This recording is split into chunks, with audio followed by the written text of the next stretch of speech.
Hello and नमस्कार। Learn for basic में आपका स्वागत है।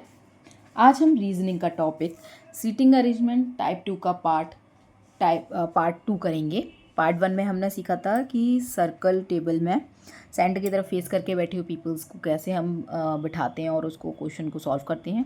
अब हम सीखेंगे सर्कल के सेंटर में और आउटर में फेस करके बैठे हुए पीपल्स को किस तरीके से हमें बिठाना है और क्वेश्चन को सॉल्व करना है। एक बार क्वेश्चन को हम रीड आउट कर लेते हैं, गो थ्रू कर लेते हैं, देन उसके बाद इसको ड्रॉ करेंगे और फिर उसके बाद क्वेश्चन सॉल्व करेंगे। चलिए स्टार्ट करते हैं। 8 family members D, E, F, G, H, I, J and K are sitting around a circular table but not necessarily in the same order. Some of them are females and some are male. All of them are related to each other. Some of them are facing the center while some are facing outside. Only two people sit between E and H. E face the center. I sit second to the right of E. H is the wife of D. No female is an immediate neighbor of H. F is not an immediate neighbor of E. F is the daughter of H. Both the immediate neighbor of F face the center. Only three people sit between D and F's brother.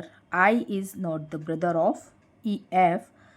Neither D nor F's brother is an immediate neighbor of I. K, the wife of E, sit to the immediate left of G. But both J and D face a direction opposite to that of F. That is, if F face the center, then both J and D face outside and vice versa. Vice versa मतलब ज़रूरी नहीं है F का face ही centre में हो सकता है J और D फेस सेंटर में हो, F का आउटसाइड हो. F's husband sits second to the left of J. E's father sit to the immediate right of H. E sit second to the right of D's father. Both the immediate neighbor of I are female. अब आप बोल रहे होंगे ma'am आपने क्या जल्दी जल्दी रामायण पढ़ दी। रामायण नहीं, मैंने एक बारी क्वेश्चन को गो थ्रू किया है जिससे क्या है इजीली समझ आ जाए कि इसमें क्या क्या बातें बोली हुई हैं। एक बार हम पढ़ लेते हैं तो बार बार क्या है चीज़ों को पीछे रिपीट नहीं करना पड़ता है।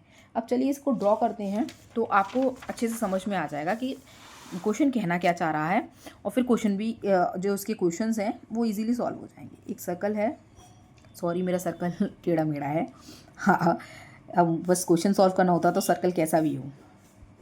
8 पीपल क्या बैठे हुए हैं इसके अंदर, ठीक है। मेंशन नहीं है कौन आउटसाइडर है और कौन सेंटर की तरफ फेस करके बैठा हुआ है। पहले क्या बोल रहे हैं, only 2 people sit between E and H. E और एच के बीच में 2 पीपल बैठे हुए हैं। आपको इस तरीके से बिठाना स्टार्ट करना है कि आप जब ड्रॉ करें इस क्वेश्चन को, इसमें पीपल्स को बैठाएं तो कहीं पे गलती ना आए। आप सेंटर से स्टार्ट करा कीजिए, या ये वाला सेंटर लीजिए या ये वाला सेंटर लीजिए, तो इजी पड़ जाता है सॉल्व करना। जो स्टार्टिंग का स्टार्ट होता है तो उसको इस तरीके से बिठाइए, क्योंकि सर्कल में ऐसा नहीं बोला जाता कि सेंटर वाले पॉइंट्स जो होते हैं उस पर ये पीपल्स बैठे हों। हाँ, ये रो वाले में बोला जाता है। इसके बाद मैं आपको रो वाला भी सिखाऊंगी किस तरीके से रो में होता है, ठीक है। तो फिर आगे क्या बोल रहा है, I sit second to the right of E. नहीं, एक लाइन छूट गई। ई फेस दी सेंटर, ई का फेस कहाँ है, सेंटर की तरफ है। I sit second to the right of E, E के राइट से आई कहाँ बैठा हुआ है, सेकंड बैठा हुआ है। H is the wife of D, D किसकी वाइफ है, एच, वो सॉरी हाँ, एच किसकी वाइफ है, डी की, D is wife. No female is an immediate neighbour of H. H के जो अगल बगल के जो नेबर हैं वो दोनों कौन नहीं हो सकते, फीमेल नहीं हो सकते। F is not an immediate neighbour of E.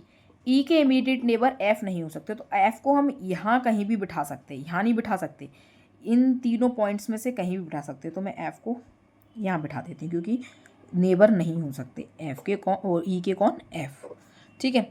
F is the daughter of H. H की डॉटर कौन है, F, H daughter, okay. Both the immediate neighbour of F face the centre. Immediate neighbour जो है F के वो कहाँ face करके बैठे हुए हैं, सेंटर की तरफ फेस करके बैठे हुए हैं। Only 3 people sit between D and F's brother. F के ब्रदर और डी के बीच में 3 पीपल्स बैठ सकते हैं। तो मैं डी को अगर यहाँ बिठा दूँ, ठीक है, तो कितने 1 2 3, यहाँ से भी 1 2 3, मतलब ई कौन हो गए, एफ्स ब्रदर हो गए। ई कौन है, एफ के ब्रदर हो गए। ओके, इतना समझ आ गया आपको। चलिए आगे देखते हैं। I is not an brother of F. जब हमें पता चल गया ई ब्रदर हैं क्योंकि 3 पीपल्स बैठे हुए हैं बीच में, और उसमें बोला आई नहीं है एफ के brother. Neither D nor F's brother is an immediate neighbour of I. I के इमीडिएट नेबर नहीं हो सकते। देखिए दोनों ही इमीडिएट नेबर नहीं हैं। K the wife of E sit to the immediate left of G. G के इमीडिएट लेफ्ट, अब जी का इमीडिएट लेफ्ट कब कहलाएगा, ये वाला, जब सेंटर की तरफ ये फेस करके बैठी होंगी। ऐसा कोई इसमें दिया नहीं है, बस लेफ़्ट दे रखा था। तो अगर आउट की तरफ बैठी होती तो लेफ़्ट यहाँ नहीं हो सकता था। मान लीजिए मैं यहाँ भी बिठाती तो यहाँ नहीं हो सकता था। तो सेंटर की तरफ ही इनका फेस होगा। तो कहाँ बैठे हैं, लेफ़्ट में बैठी हैं। कौन, के बैठे हैं, जो किसकी वाइफ है, E's wife. I think so आपको समझ आ रहा होगा। अब अच्छे से समझ जब आएगा, आप जब इस क्वेश्चन को एक बार खुद से भी सॉल्व करेंगे। Both J and D face a direction opposite to that of F। F के डायरेक्शन कौन कौन है, J और D। अब J ही बचे थे, J को मैं यहाँ बिठा देती हूँ। J का फेस भी सेंटर हो गया क्योंकि D का ऑलरेडी था। तो F कहाँ हो गए, बाहर की तरफ फेस हो गया, अपोजिट हो गया F से। F का आउटर है और उन दोनों का सेंटर है। चलिए आगे पढ़ते हैं क्वेश्चन को। F's husband sit second to the left of J। J के सेकेंड लेफ्ट कौन बैठा हुआ है, F के हस्बैंड। J के सेकेंड लेफ्ट कौन है, ये कौन है, एफ के husband, F's husband. Okay, next क्या बोल रहा है,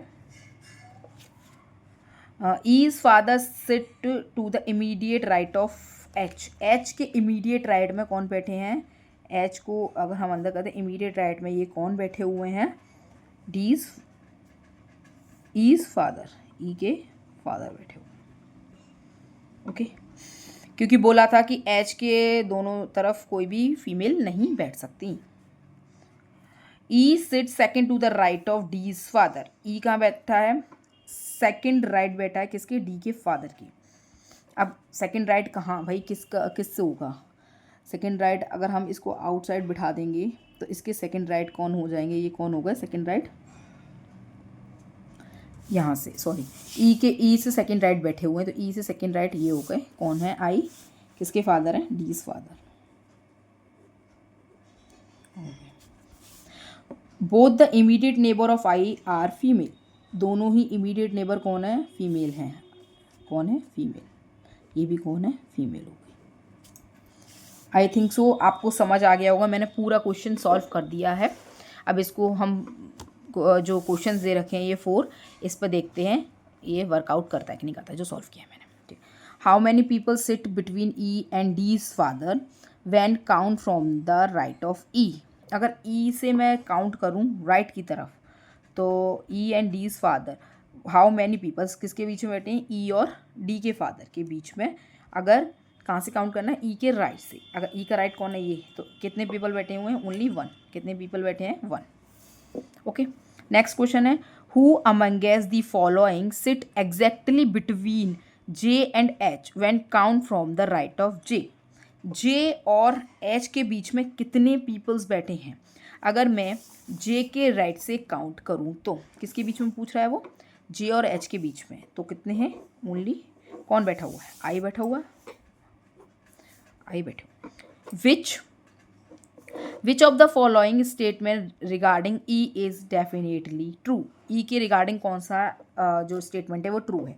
आई एंड के आर इमीडिएट नेबर ऑफ ई। आई और कौन सा के नहीं है, तो ये गलत हो गया। E sit second to the left of I. I के लेफ्ट से सेकेंड। अब आई बाहरी तरफ इस लेफ्ट सेकेंड कौन बैठा हुआ है, ई बैठा हुआ है। हाँ ये सही है, दिस स्टेटमेंट इज करेक्ट। एक और बार देख लेते हैं, E is the son of D. नहीं भाई, ई सन नहीं है, D none of the correction हो नहीं सकता। G is the father of E. G के फादर है, ई के नहीं। तो कौन सा कोई सही हो गया, सेकंड वाला सही हो गया। फिर last question, who amongst the following face outside opposite to the centre. Outside देखना है, अपोजिट देखना है सेंटर से कौन बैठा हुआ है, अपोजिट मतलब इन ये दोनों तो सेंटर में ही फेस करके बैठे हुए हैं, ये दोनों भी सेंटर में फेस करके बैठे हुए हैं। हाँ, ये दोनों आउटसाइड हैं और ये सेंटर और आउटसाइड, और ये भी सेंटर और आउटसाइड है। अब देखते हैं ऑप्शन में क्या क्या दे रखा है। एफ है, हमें क्या क्या देखना था, ये नहीं थे, ये नहीं है, ये नहीं है, ये दोनों हैं और ये दोनों हैं। अब ऑप्शन में क्या क्या गिवन है, who among the following face outside opposite to the centre. Okay, opposite जो सेंटर है उसके आउटसाइड फेस करके कौन बैठा हुआ है। एफ आउटसाइड है, जी इनर है, एच इनर है, के भी इनर है और ई भी इनर है। तो एफ का आंसर हो गया, आउटसाइड केवल एफ का फेस है। एफ का फेस कहाँ है, आउटसाइड है। आई होप आपको मेरी ये वीडियो समझ आई हो। आपको समझ आई है अगर तो लाइक एंड सब्सक्राइब करें और शेयर भी करें। आपको इजीली एक बार में ये समझ नहीं आएगा। सिटिंग अरेंजमेंट मैं मेरे हिसाब से इजी टॉपिक नहीं है। हाँ, उनके लिए इजी हो सकता है जो जिसने बहुत प्रैक्टिस कर रखी हो इस पर। आपके लिए भी इजी हो सकता है जब आप बहुत सारी प्रैक्टिस करेंगे। आप क्वेश्चन एक बार देखिए यहाँ से, फिर इसी क्वेश्चन को ड्रॉ भी कीजिए, देन इससे रिलेटेड क्वेश्चन आप अपने आप से बनाइए, फिर ड्रॉ कीजिए, फिर नेट से देखिए, फिर ड्रॉ कीजिए।